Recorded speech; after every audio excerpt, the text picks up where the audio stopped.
कभी नोटिस किया है, जंगल का राजा शेर जब शिकार करता है तो वो दहाता नहीं, वो शांत रहता है, बिल्कुल शांत, दबे पांव चलता है, माहौल को ऑब्जर्व करता है और फिर हमला करता है। दहाता वो तब है जब उसे अपना इलाका दिखाना हो, लेकिन काम करते वक्त वो खामोश रहता है, क्योंकि शोर कमजोरी है और खामोशी ताकत। आज हम उस पावर की बात करेंगे जो तुम्हारे अंदर है, लेकिन शायद सोशल मीडिया की नोटिफिकेशन और दुनिया के शोर में कहीं दब गई है। सुबह आंख खुलते ही हम शोर में डूब जाते हैं। मोबाइल का शोर, ट्रैफिक का शोर, ऑफिस में पॉलिटिक्स का शोर और सबसे बड़ा शोर हमारे अपने दिमाग का शोर। हम एक ऐसी दुनिया में जी रहे हैं जहां हमें लगता है कि अगर हम नहीं बोलेंगे तो हम पीछे रह जाएंगे। अगर हमने पलट के जवाब नहीं दिया तो लोग हमें कमजोर समझेंगे, लेकिन सच इसके बिल्कुल उल्टा है। ओशो कहते हैं कि खाली बर्तन ही ज्यादा आवाज करता है। जो अंदर से भरा हुआ है, जो गहरा है, वो शांत रहता है।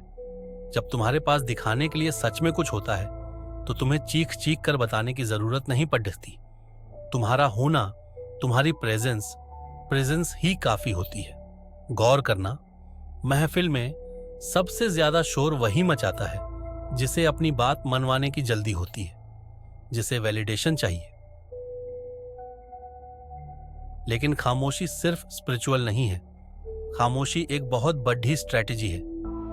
आचार्य चाणक्य ने कहा था, अपने इरादे दुनिया को मत बताओ, उन्हें अपने मन में रखो और चुपचाप अपने काम में लगे रहो। सोचो, जब तुम हर बात पर रिएक्ट करते हो, गुस्से में आकर अपने प्लान्स बता देते हो या दोस्तों के सामने बधाई मारने लगते हो, तुम क्या कर रहे हो? तुम अपने पत्ते खोल रहे हो। शोर मचाने वाला इंसान प्रेडिक्ट किया जा सकता है। सबको पता है उसे गुस्सा कैसे दिलाना है, उसे खुश कैसे करना है। वो खुली किताब बन जाता है। लेकिन एक शांत इंसान खतरनाक होता है। कोई नहीं जानता उसके दिमाग में क्या चल रहा है, कोई नहीं जानता उसका अगला कदम क्या होगा। वो ऑब्जर्व करता है, वो सुनता सबकी है पर करता अपने मन की है। तुमने वो कहावत सुनी होगी चाणक्य की कि जंगल में सीधे पेड्डीडेज सबसे पहले काटे जाते हैं। आज के जमाने में इसका मतलब ये है कि अपनी हर अच्छाई, अपनी हर कमजोरी और अपने हर प्लान का ढिंढोरा मत पीटो। ऑफिस में देखा है ना, जो लोग सबसे ज्यादा चिल्लाते हैं, पॉलिटिक्स करते हैं, अक्सर वो इनसिक्योर होते हैं। उन्हें डर होता है कि उनकी कुर्सी चली जाएगी। वहीं दूसरी तरफ एक ऐसा इंसान होता है जो मीटिंग्स में कम बोलता है, लेकिन जब बोलता है तो लोग सुनते हैं, क्योंकि उसके शब्द सस्ते नहीं हैं।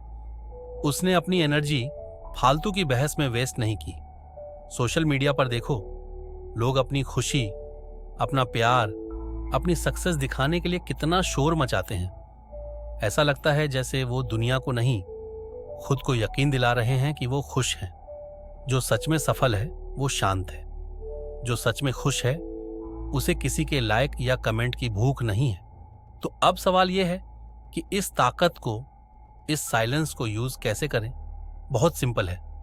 अगली बार जब कोई तुम्हें उकसाए, जब कोई तुम्हारे ईगो को हर्ट करे, तो तुरंत रिएक्ट मत करना, रुकना, एक गहरी सांस लेना। उन्हें हैरान होने दो कि तुमने पलट के जवाब क्यों नहीं दिया। तुम्हारी खामोशी उन्हें इतना बेचैन कर देगी जितना तुम्हारे शब्द कभी नहीं कर पाते। जब तुम चुप रहते हो, तुम सिचुएशन के कंट्रोल में होते हो। जब तुम बोल पड़ीडीडीएसते हो, तुम कंट्रोल खो देते हो। अपने सपनों के बारे में शोर मत मचाओ। मैं ये करूंगा, मैं वो करूंगा, नहीं, करके दिखा दो। याद रखना, जब इमारत बनती है तो शोर होता है, तो डाच फोदाच होती है, लेकिन जब वो बन जाती है तो वो खामोशी से, गर्व से खड़ी रहती है और दुनिया उसे देखती है। अपने काम में इतने डूब जाओ कि शोर मचाने का वक्त ही ना मिले। खामोशी कमजोरी नहीं है दोस्त, खामोशी एक समंदर है जिसमें गहराई भी है और तूफान भी। फैसला तुम्हें करना है, तुम्हें सिर्फ शोर बनना है या पावर।